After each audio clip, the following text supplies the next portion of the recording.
Army to fight effectively, it must train realistically. For the past decade, the United States Army has learned the hard rules of war in unique war games at the National Training Center. This video ordnance program looks at how modern soldiers learn to fight.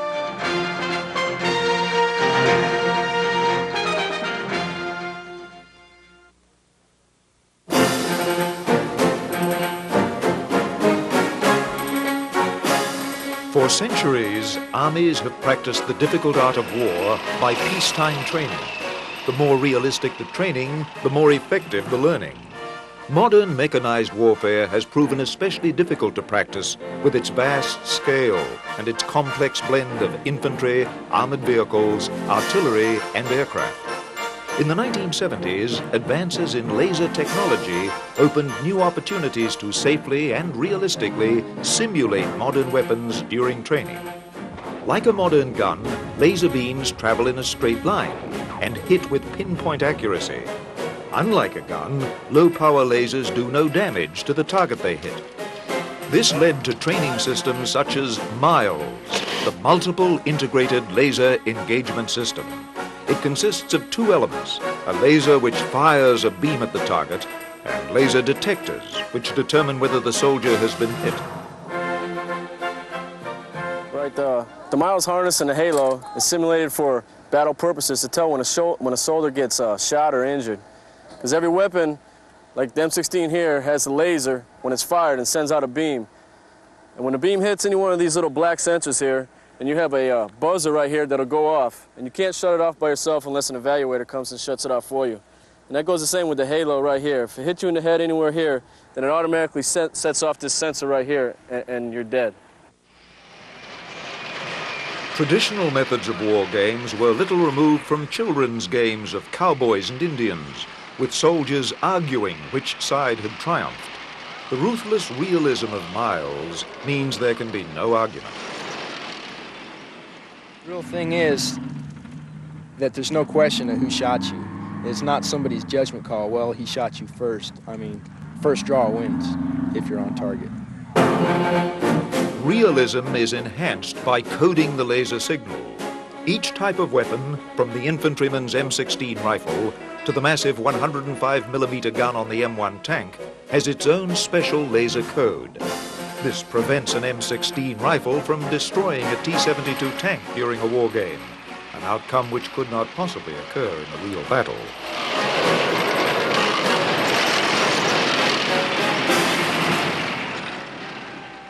Really, it's the signature it puts out, just a laser. Like I said, M16 will kill another infantry person, but that's it. You know, it can't kill a tank. You can't kill APC or anything like that. While a tank is a killing weapon on this battlefield right here. It can kill anything and everything. On the infantryman's back, a small buzzer is set off when he is hit by an opponent's laser. On tanks and other armored vehicles, a flashing yellow beacon light signals that the tank has been knocked out. The MILES computer in the tank shuts off its laser transmitter so the tank can't fight any longer. Lasers are invisible, so blank ammunition is used by infantrymen to simulate firing. Tanks use a small explosive simulator called a Hoffman device, since blank ammunition is not practical for tank guns. These simulate the flash and smoke of a real battle.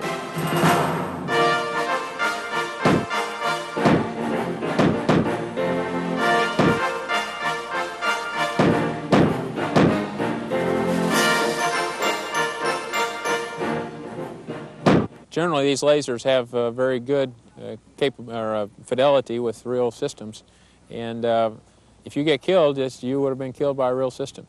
I'm very much in favor of it. I don't know of a better way to do it. It's an excellent training aid. In the late 1970s, while recovering from the Vietnam trauma, the Army's focus shifted back to its main mission of defending Europe from the massive forces of the Warsaw Pact. Taking a cue from the Navy's Top Gun program, the Army planned a realistic training area to teach soldiers to fight, outnumbered, and win. As we evolved as an Army out of the time of the 60s and the mid-70s into what we knew we had to be, which is a smaller, leaner, better trained, equipped force, able to do a lot more different things. People also took the lessons of history, if you will, and realized that in all of, or most of our first battles, we have not been as well trained as we would like to have been. And a lot of our first battles in past wars and conflicts have been very bloody and very, very devastating to us as a force.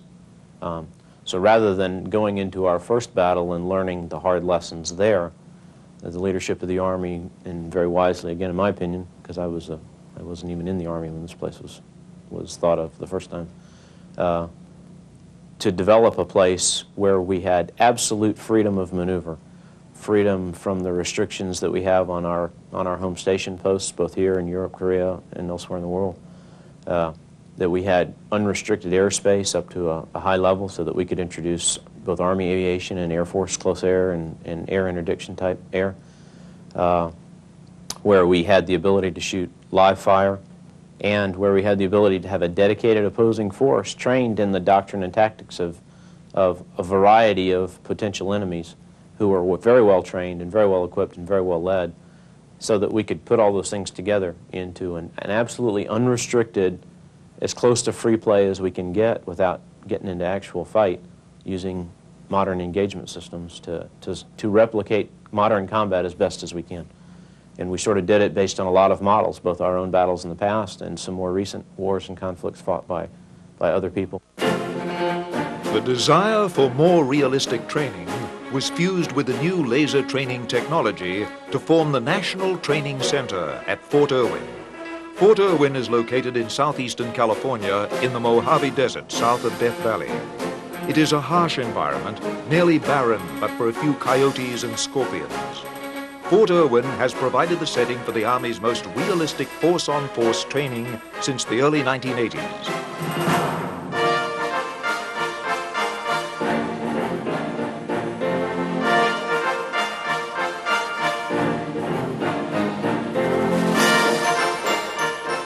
At the heart of NTC is the Operations Center, locally nicknamed the Star Wars Building. The Operations Center is linked to the battlefield, enabling the exercise to be monitored and studied.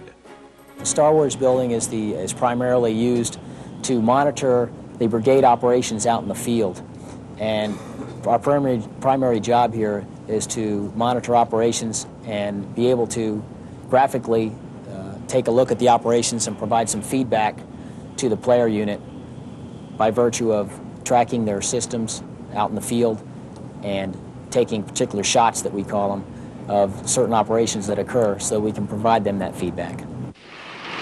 Miles forms the first layer of the NTC network. Each armored vehicle is fitted with a transmitter which emits a signal that is tracked on the computer screens at the NTC Operations Center. We have what's called a B unit for motorized systems and man packs for smaller vehicles, which we use to attach to the vehicles. And what that does is it tells us where the vehicle is tracking. When the vehicle is killed by the Miles system, the B unit automatically shuts down and it shows up as a black box vehicle on the screen. And so it has an interface to the building here, which helps us assess how the battle is actually working and how things are going.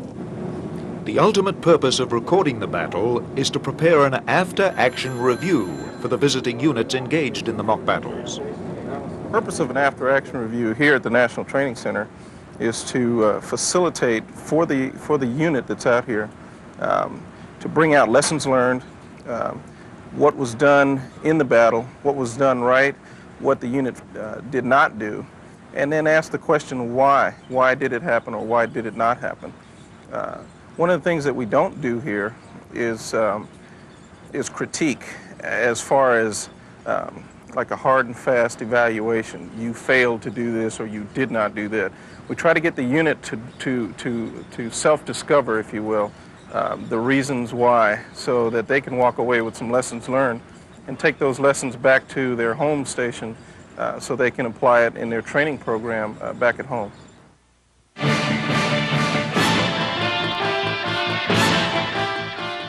The NTC experience is not all computers and lasers.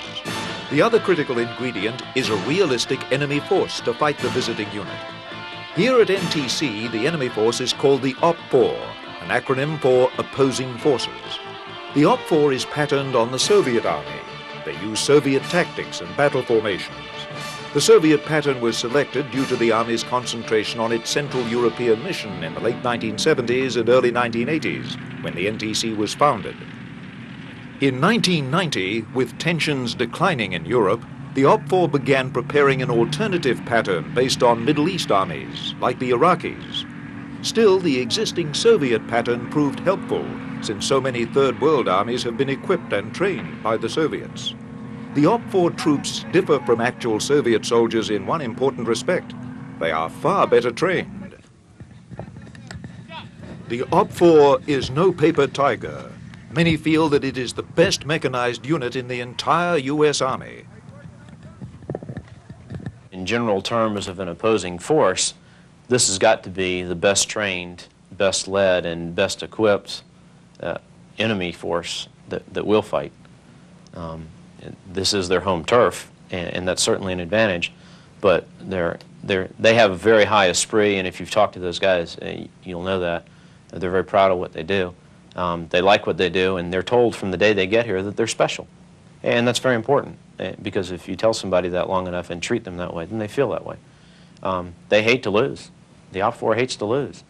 But at the same time, they know that when they're beaten badly and there's a lot of blinking lights out here in the desert, that in fact, in the big picture now, because we all are ultimately paid by and work for the same people, that we've all won. So where they would love to win every battle, in fact, sometimes they know they're not going to.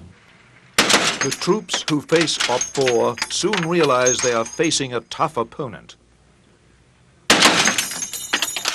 They're deadly, and they're real. They don't care. They're going to walk through you, and if you mess around and give them a half an inch, they're going to take the rest of it.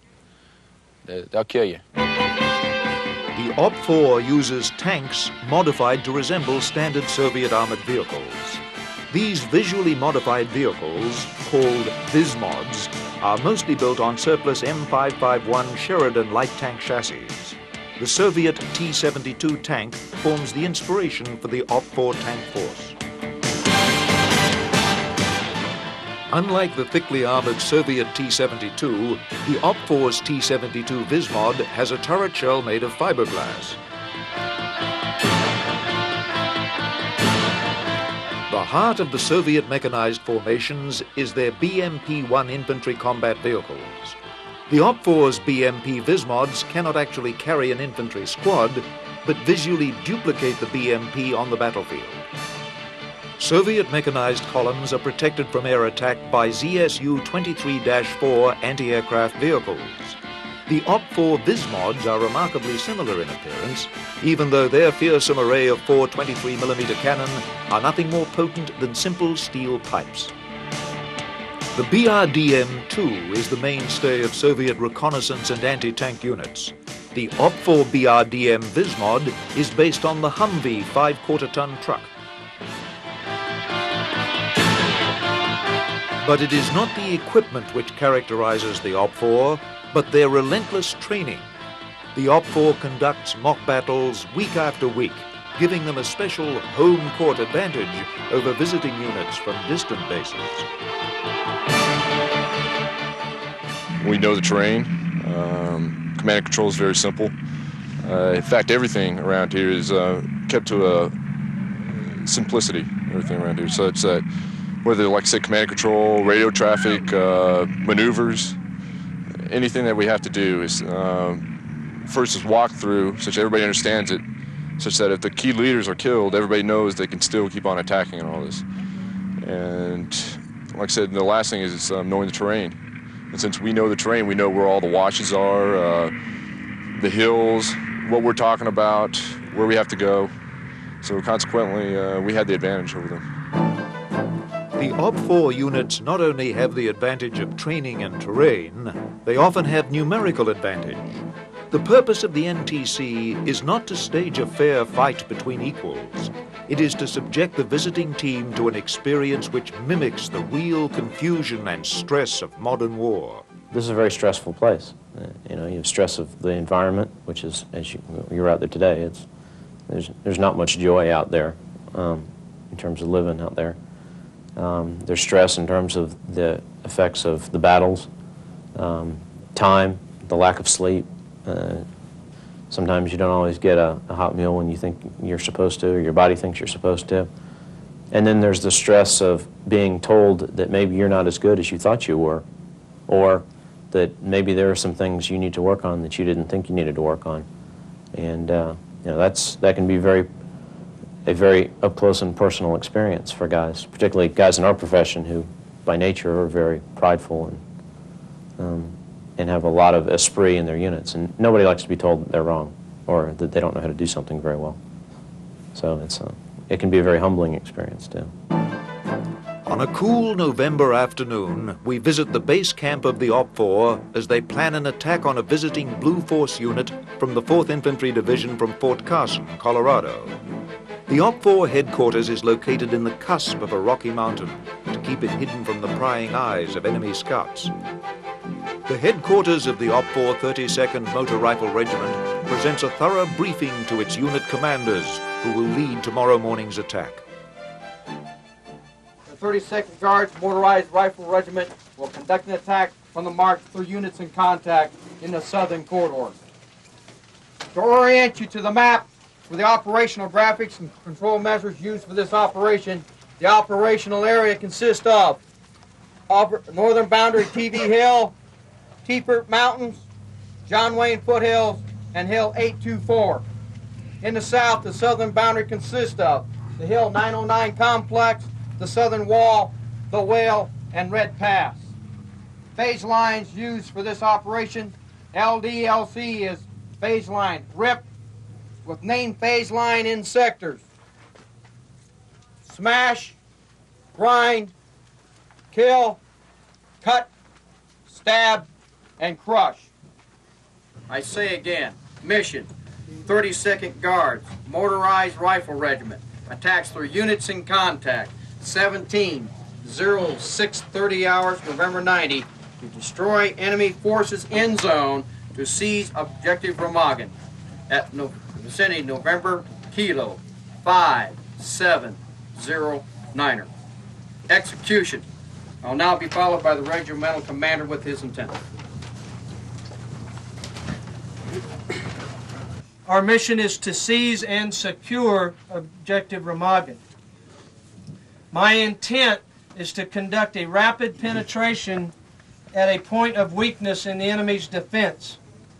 My decision criteria for committing our regimental main body will be to determine his main effort and his point of weakness. And I will base that upon the positioning of his tank-heavy forces and also upon the complexity of his obstacles.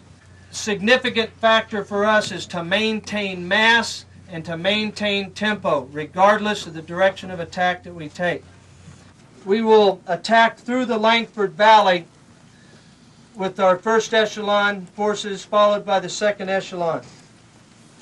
We will pass through objective Normandy and the Whale Gap, and then we will continue our attack to the northeast on Axis Jug through objective Arnhem and on to our final objective Remagen. The OPFOR troops have grown accustomed to the desert and to the war games and enjoy a few minutes of rest when they get the chance. Hey, Corey, now's a good time to start your the desert winds movement. Sand and dust. As in any mechanized unit, there's plenty of work to keep the troops busy. Tanks require daily attention, especially in the desert.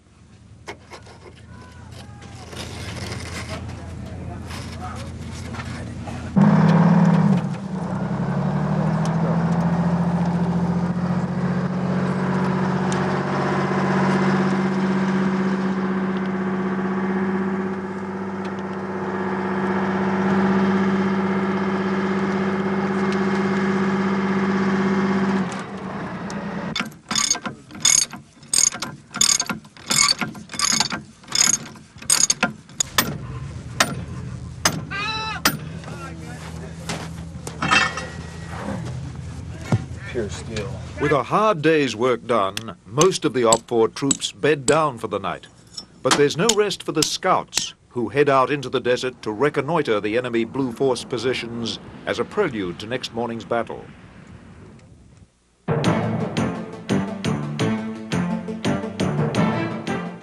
Today's early morning attack will pit the full weight of the Op 4 against a small opposing Blue Force from the 4th Infantry Division. Op 4 commanders expect to face a task force of about 30 tanks and 30 light armored vehicles. The balance is even more in Op 4's favor. 40 of their tanks facing 13 Blue Force tanks, 118 infantry vehicles against 13 Blue Force vehicles, and 9 anti-tank vehicles against 9 Blue Force vehicles.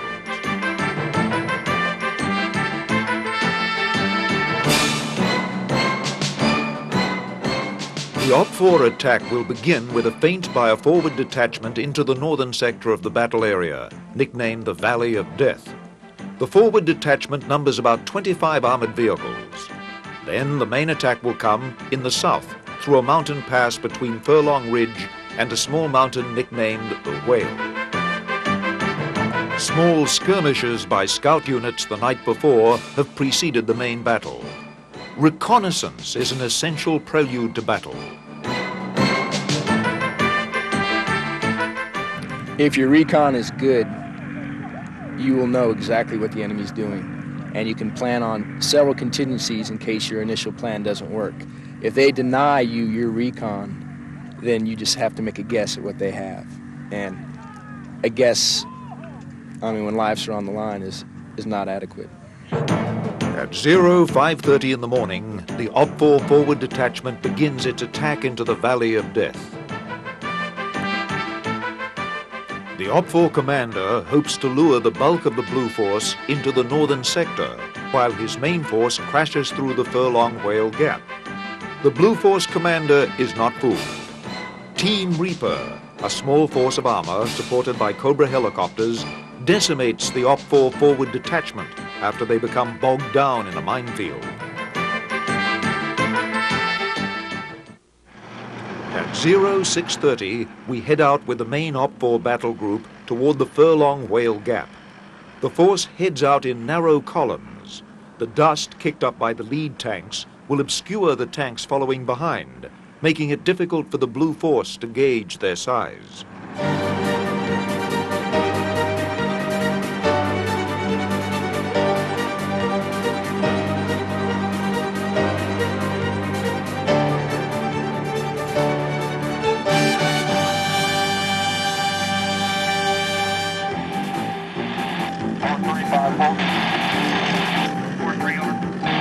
Roger, the Sierra 2 element is inbound. He's about to kill right now.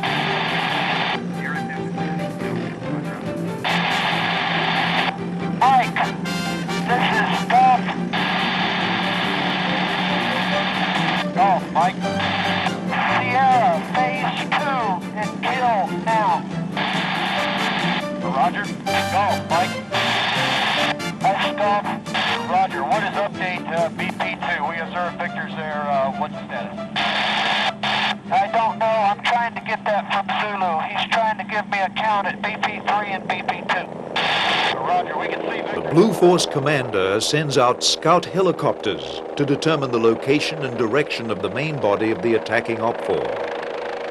Helicopters are the modern counterpart of traditional cavalry, able to cover the flanks of the army with their speed and mobility.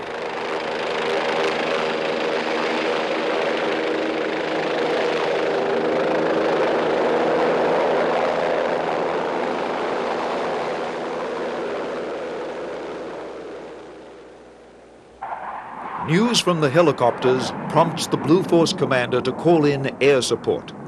Battle is joined at 0700 when 4 Blue Force A-10 attack aircraft begin strafing the lead Op 4 tank column ahead of us as they are reaching the Whale Gap. Casualties among the lead Op 4 tanks are heavy.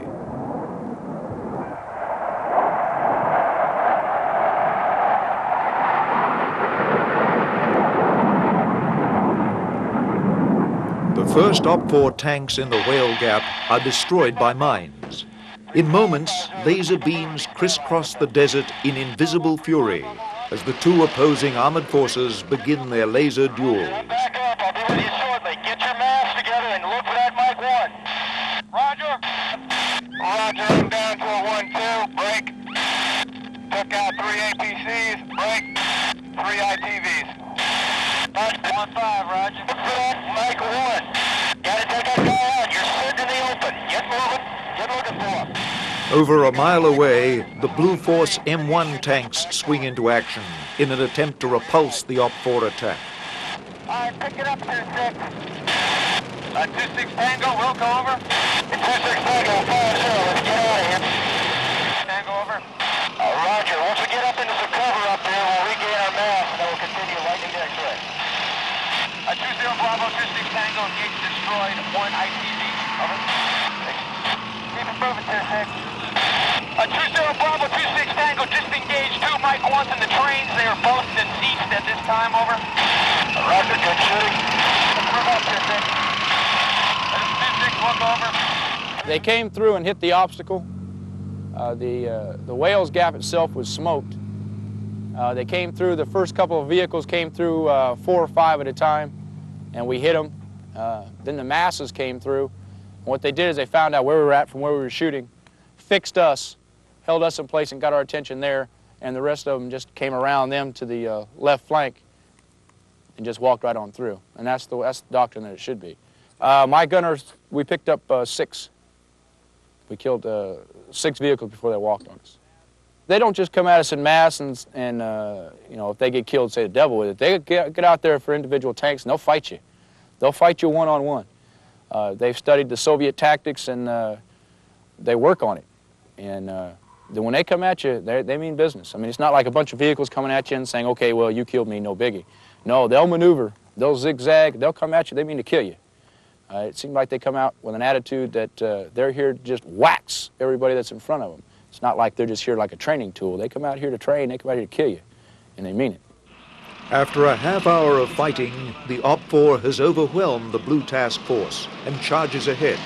But few OP-4 armored vehicles have reached the objective due to the Blue Force's tenacious defense. As it turned out, I believe we were able to attrit about 1/2 of that regiment. Total, we killed, I believe, 40 to 50 tanks, and then about 80 to 90 light armored vehicles. My combat power was 13 tanks starting out because of prior missions, and so I was extremely pleased with the way the task force did. They were able to mass fires.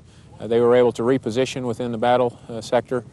We had tows positioned deep, which was instrumental in slowing up the leakers that came out of the forward battle area and delaying the regiment further. So we were very happy with the exercise, and the soldiers, particularly at their level, observed the standards and did well. As the war games end, the Blue Force soldiers will return to Fort Carson, Colorado, knowing that they have faced the best. There are no cheap and easy victories at the NTC. Genuine success comes only if the visiting team understands its experiences on the laser battlefield and learns its lessons well.